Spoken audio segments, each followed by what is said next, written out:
रामायण की कथा है, इसके अलावा दूसरा कोई संसार में उपाय नहीं है, इससे छोटा कोई उपाय नहीं। वहां पर जब ऐसा हुआ तो कहा महाराज कथा का फिर विस्तार बताइए, कथा करने से लाभ क्या मिलेगा? कहा महाराज कथा करने का लाभ, कहा इसमें तो सब कुछ मिलेगा, सुख सौभाग्य और यश कीर्ति धन धान्य ऐश्वर्य आदि सभी कुछ जय हो। और कहा संतति भी प्राप्त होगी भैया जय हो। और चारों दिशाओं में यश कीर्ति लाभ निरंतर प्रदान होगा। कहा यदि ऐसा है क्या? तब उन्होंने कहा कि महाराज इसकी विधि भी बताइए, कब करना चाहिए कब नहीं करना चाहिए। भक्ति श्रद्धा समन्विता भक्ति श्रद्धा कहा महाराज ये इसको चाहे जब मन में भाव आ जाए, भक्त के अंदर भक्ति आ जाए, श्रद्धा आ जाए, विश्वास हो जाए तो उसमें दिन देखने की जरूरत नहीं है, उसी दिन भगवान की पूजा कर लेना चाहिए। और कहा नृत्य गीतम दिकम चरे, और कीर्तन भजन भी होना चाहिए। ऐसे श्रद्धा भक्ति भाव से भगवान की कथा श्रवण करना चाहिए। इसलिए 2 मिनट भगवान श्रीमन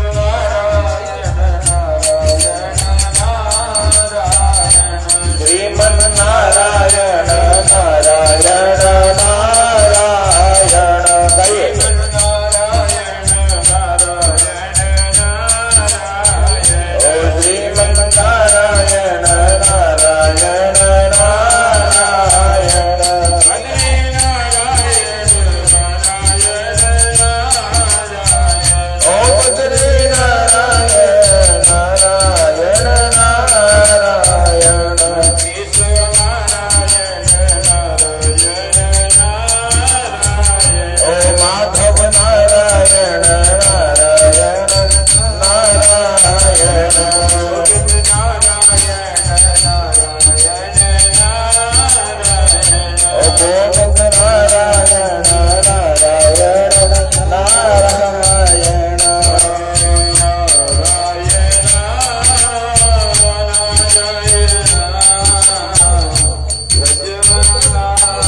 ले लीजिए और दूसरे अध्याय की कथा सुनिएगा। कश्चित काशीपुर रम्ये यासीत विप्रो अति निर्धन। कहते रमणीक काशी नगर में एक निर्धन ब्राह्मण रहा करते थे और ब्राह्मण का नाम क्या? शतानंद, है ना? शतानंद नाम के ब्राह्मण थे और क्या करते थे? क्या करते थे माने बताओ? भिक्षा अपने परिवार का भरण पोषण करने के लिए ब्राह्मण देवता जो है भिक्षाटन करते थे, लेकिन भगवान की सेवा भी बहुत करते थे। भगवान की सेवा करते थे और सदा ईमानदारी से अपना जीवन यापन करते थे। भगवान का नाम स्मरण करते थे, भगवान का भजन कीर्तन भी उसके साथ करते थे। भगवान के भजन के लिए अभाव की आवश्यकता और प्रभाव की आवश्यकता नहीं। आप अगर अभाव में हैं या प्रभाव में हैं, मतलब आपके पास धन है अथवा आपके पास धन नहीं है, अगर आप भगवान के भक्त हैं तो आप दोनों ही स्थितियों में भगवान की सेवा करें। तो भगवान नारायण जो है उस विप्र को हमेशा देखते थे कि ये जो है हमारी सेवा करने के साथ साथ जो है अपने परिवार का भरण पोषण करने के लिए भिक्षाटन करते हैं। एक दिन भगवान ने एक बूढ़े ब्राह्मण का रूप धारण करके उस विप्र के समक्ष प्रकट होकर के और उनसे पूछा कि हे विप्र, हे ब्राह्मण, मैं आपको देखता हूँ आप प्रतिदिन जो है भिक्षाटन करते हो, इस पृथ्वी पर घूमते हो, भ्रमण करते हो, मुझे इसका कारण बताओ, क्यों घूमते हो आप? तो ब्राह्मण देवता जो है कहते हैं कि हे विप्र, मैं एक गरीब ब्राह्मण हूँ, मैं जो है एक गरीब ब्राह्मण हूँ और अपने परिवार का भरण पोषण करने के लिए इस पृथ्वी पर भ्रमण करता हूँ। तो उन्होंने कहा कि मेरे पास एक उपाय है, मैं एक बहुत ही अच्छा उपाय जानता हूँ जिसको अगर आप अपने जीवन में प्रयत्न करें और आप अगर उसको प्रारंभ करें तो उसके करने से आपकी दरिद्रता दूर हो जाएगी, आपकी गरीबी दूर हो जाएगी। तो उन्होंने कहा कि जी मुझे बताइए आप वह कौन सा उपाय है जिसके करने से मेरी दरिद्रता जो है वो दूर हो जाएगी। उन्होंने कहा कि सत्यनारायण भगवान का एक व्रत है जिसको अगर आप सच्चे मन से, सच्ची श्रद्धा से अपने घर में करें तो आपकी सारी मनोकामनाएं पूरी हो जाएगी। तो उस विप्र से जो है बूढ़े ब्राह्मण से जो है काशीपुर के ब्राह्मण ने पूछा कि हे विप्र, इस व्रत का विधान क्या है, क्या विधान है और क्या नियम है, कौन से दिन करना चाहिए, कौन कौन सी सामग्रियों से भगवान सत्यनारायण की पूजा होती है, वह आप मुझे बताइए। तो बूढ़े ब्राह्मण ने कहा कि किसी भी दिन मन में श्रद्धा और भक्ति का भाव उत्पन्न हो, बस उसी समय भगवान सत्यनारायण की पूजा करनी चाहिए, चाहे वो कोई भी दिन हो, कोई भी समय हो। भगवान की दिव्य कथा अगर जीव करता है तो भगवान की कृपा से समस्त कामना की पूर्ति हो जाती है। तो भगवान के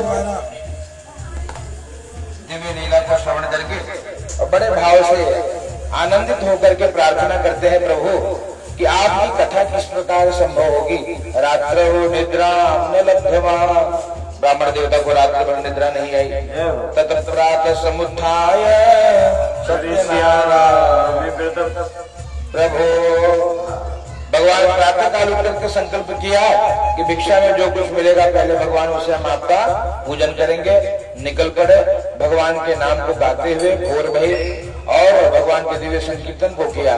मार्ग में निकले जो भी मिला सबने सहयोग किया, चाहे वो बनिया हो, चाहे वो माली हो। माली ने फूल फल तुलसी दवा इत्यादि प्रदान कर दिए, बनिया ने चावल गेहूं इत्यादि प्रदान कर दिया। कहा पूरी सामग्री मिल गई।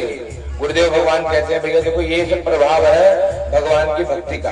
हृदय में अगर संकल्प है तो सब कुछ भगवान ही पूरा करते हैं। आपका हमारा संकल्प ठाकुर जी पूर्ण करते हैं, आपका हमारा कोई सामर्थ्य नहीं है। इसलिए कहा तन में मनः शिव संकल्प मस्त, आपके हृदय में शिव संकल्प उत्पन्न हो जाए तो ठाकुर जी पूर्ण करते हैं। ब्राह्मण देवता बड़े भाव से जब मंदिर में पहुंचे, देखे पूरे समाज ने सहयोग किया, सारी सामग्री लेकर के और ठाकुर जी के चरणों में बैठ करके विनती करने लगे और प्रार्थना करिए, हे प्रभु अब जीवन में एक ही कृपा है और कुछ चाहिए भी नहीं। क्या देना हो तो दीजिए जन्म जन्म का साथ, देना हो तो दीजिए जन्म जन्म का साथ। ओ प्रभु अब तो कृपा कर दीजिए जन्म जन्म का साथ, अब तो कृपा कर दीजिए जन्म जन्म का साथ। ओ मेरे सिर पे रख भगवानी, मेरे सिर पे रख भगवानी, ओ मेरे सिर पे रख गिरधारी, मेरे सिर पे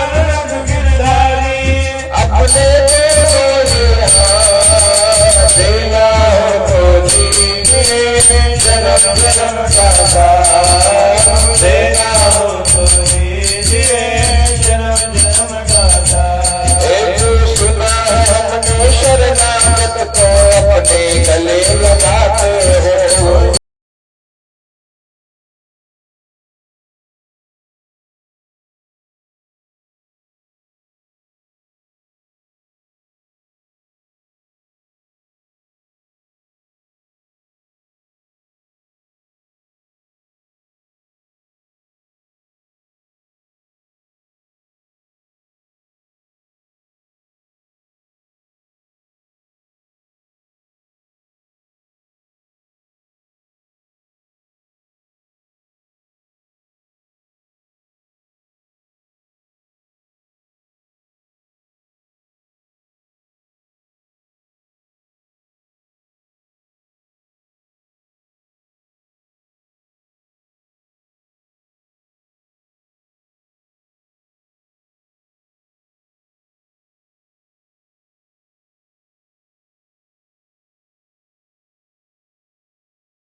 तेरी बंदगी से पहले मुझको न पूछता,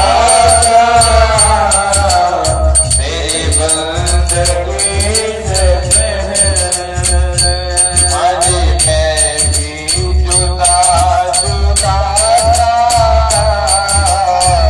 तेरी बंदगी से पहले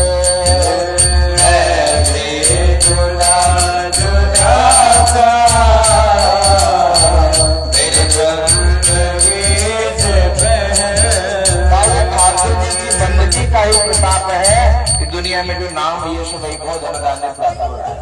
ब्राह्मण देवता में भैया धनवान हो गए, लेकिन धनवान भले हो गए, लेकिन याद रखना कई बार यजमान के मन में भाव आ जाता है कि ब्राह्मण भैया धनवान है तो उनको दक्षिणा देने की आवश्यकता है ना, उनको जो जिनको आवश्यकता है ना। याद रखना जो अयोग्य को दान करने से पाप लगता है ना। आपने गौदान किसी को किया और उसने गाय ले जाकर कसाई खाने में दे दी तो दोनों पापी हो, देने वाला और लेने वाला दोनों गरुड़ पुराण में लिखा ना। आपने किसी को सुवर्ण दान दे दिया और उसका दुरुपयोग हो, कहा देखिए कोई भी दान आपको करना है तो योग्य व्यक्ति को ही प्रदान करिए ताकि आपकी दी हुई संपत्ति का सदुपयोग हो। जब उसका सदुपयोग होगा तो जीवन में पुण्य बढ़ेगा। ब्राह्मण देवता आज ठाकुर जी की कृपा से धनवान हो गए। सब कमी कहा यहाँ लिखा है कि अब तो भिक्षाटन के लिए भी नहीं जाता, अब केवल हरि कथा में समय बीतने लगा। उनका एक मित्र लकड़हारा गांव में आकर के ढूंढता है कि मित्र कहाँ है ना, और ढूंढते ढूंढते के पता मिला। लोगों से पूछा कि भैया क्या वही महाराज जी का घर है? बोले हाँ भैया, मुझे दिख रहा है आपको, वो सब महाराज जी का है। बोले अच्छा। लकड़ी के गट्ठर को बाहर रख करके अंदर प्रवेश किया, हृदय में भाव ये भी भय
बार क्या कर दिया, भगवान भेजत रहे एक से तो कहने का क्या अभिप्राय, कहा भैया दृढ़ हो जाए, मन एक जगह स्थिर हो जाए। इसलिए आश्रम गृहस्थ है और संत कहते हैं धन्यो गृहस्थ आश्रम।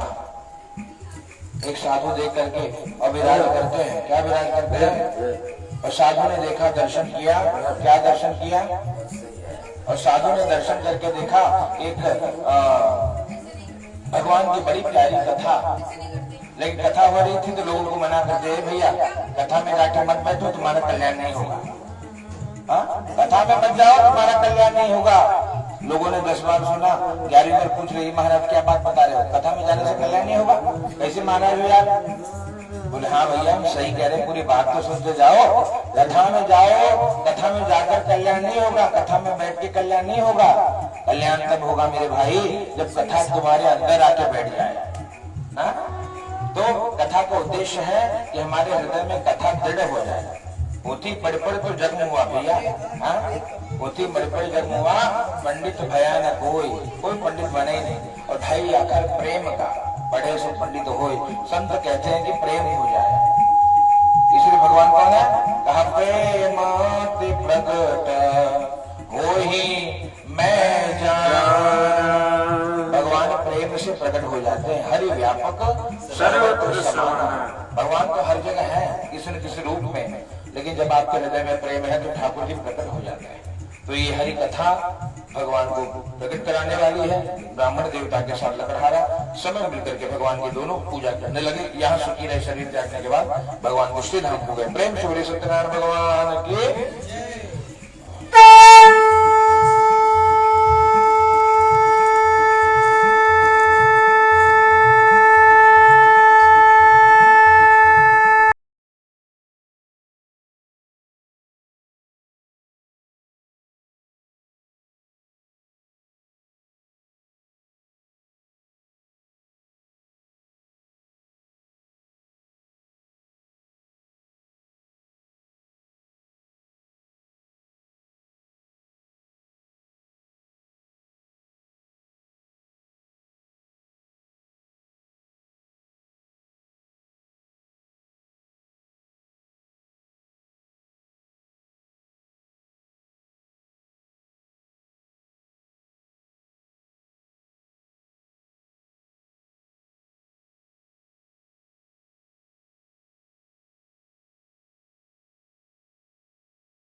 प्रतिदिन भगवान के मंदिर में जाकर के उनके दर्शन करता था, उनकी सेवा और उनकी पूजा करता था, गरीबों को दान इत्यादि करता था, जितना बन सके उतना सत्कर्म करता था।